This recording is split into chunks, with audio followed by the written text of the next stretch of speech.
In 1979, the Philadelphi Corridor emerged as a 14-kilometer stretch of land, a delicate border region nestled between Gaza and Egypt. Established as part of a peace treaty between Israel and Egypt, this corridor took on a significant role in the complex dynamics of the region. Initially, the corridor served as a buffer zone controlled by Israeli armed forces. For Israel, its military objective was to prevent the flow of weapons and illegal materials between Egypt and Gaza. Fast forward to today, Israel is now pushing for complete control of the entire border area, raising questions and concerns about the ongoing tensions in the region. The move is contextualized within the persisting conflict in Gaza, where until December 31, 2023, Israeli aggression has killed over 21,000 Palestinians and displaced millions. Now, Israel says its stance on taking control is grounded in the need for security. But Israeli Prime Minister Benjamin Netanyahu's statement, which comes amid rising calls for a ceasefire, hits at Israel's intention to prolong its invasion of Gaza. The Philadelphi Corridor, or to put it more correctly, the southern stoppage point of Gaza, must be in our hands. It must be shut. It is clear that any other arrangement would not ensure the demilitarization that we seek. The Philadelphi Corridor, we are talking about an 8.7 long strip of land that represents the entire border between Gaza and Egypt. This strategic corridor was established as a buffer zone controlled and patrolled by Israel at the Camp David Accords in 1979, which ended Israel's occupation of the Sinai Peninsula and opened the Suez Canal. Now, the stated purpose of Israel control of the corridor is to ensure security, stop weapons and materials from reaching the hands of Palestinians in Gaza, which Israel occupied at the time, and to prevent people from moving freely between Gaza and Egypt.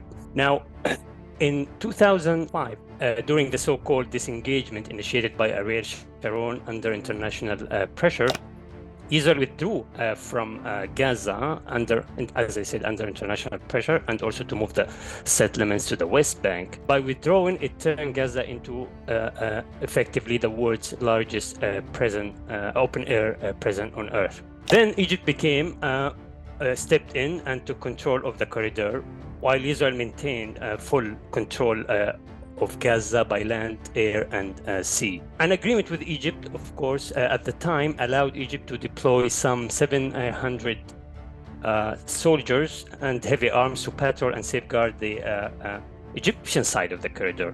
Now, the Palestinian side of the corridor was meant to be handed to the Palestinian Authority, but what happened then, shortly after Israel withdrew, Hamas gained control of Gaza after democratic elections. And this changed things. So over the years, Egypt kept its part of the agreement and basically destroyed tunnels dug up by Palestinians to smuggle, to move weapons and people. But Israel, of course, has always questioned Egypt's success in that regard. Now, it's hard to take Netanyahu's threats at face value. Here are some scenarios here. He could be reassuring his domestic audience in Israel, which is angry and frustrated by his handling and performance so far in the war and his failure to bring back the hostages. Or he could be sending a message to his right-wing political base, which is looking to displace Palestinians from Gaza, reoccupy it and resettle it with Jewish settlers. Netanyahu is clearly desperate for a major military achievement in this war.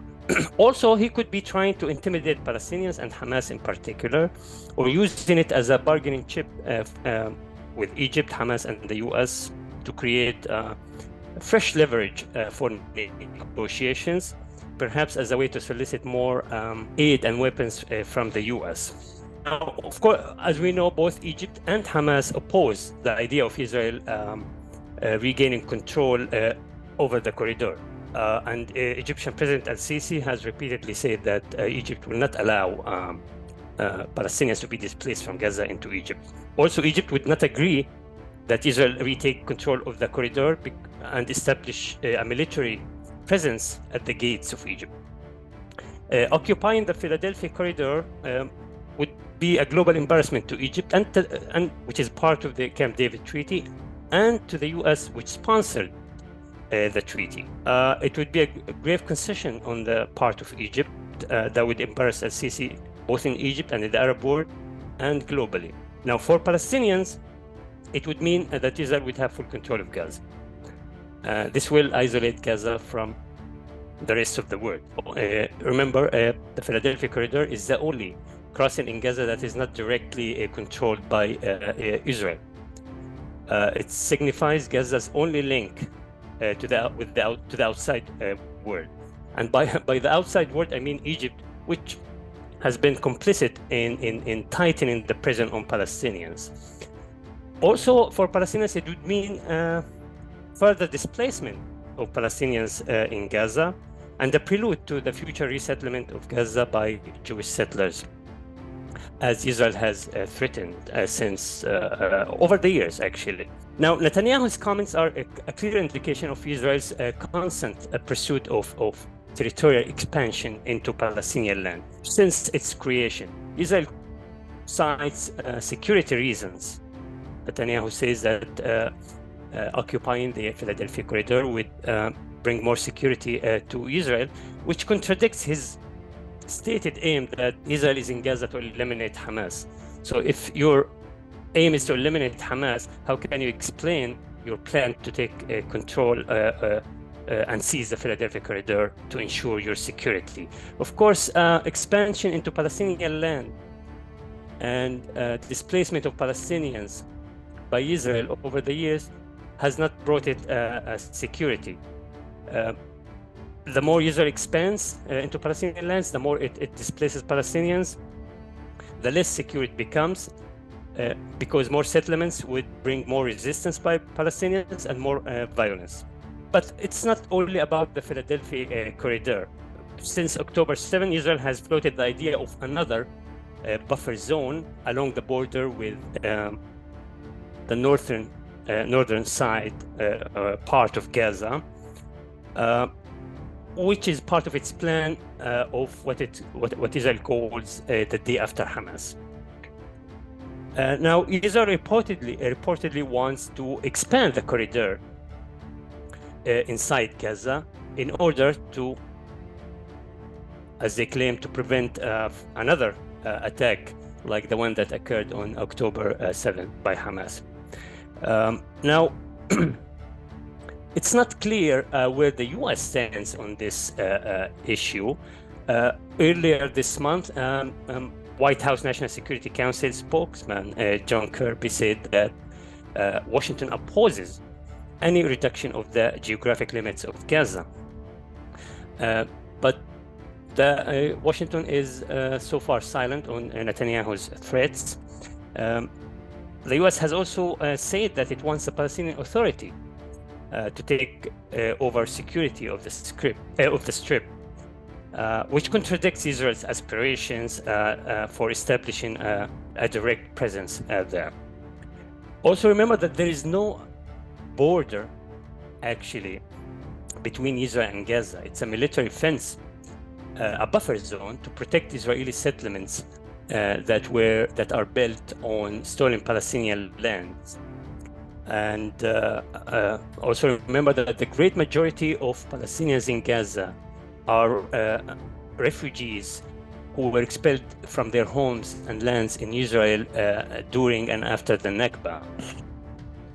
So for Palestinians, reoccupying the Philadelphia Corridor will signify, as I said, a prelude to resettlement and more displacement of Palestinians in Gaza.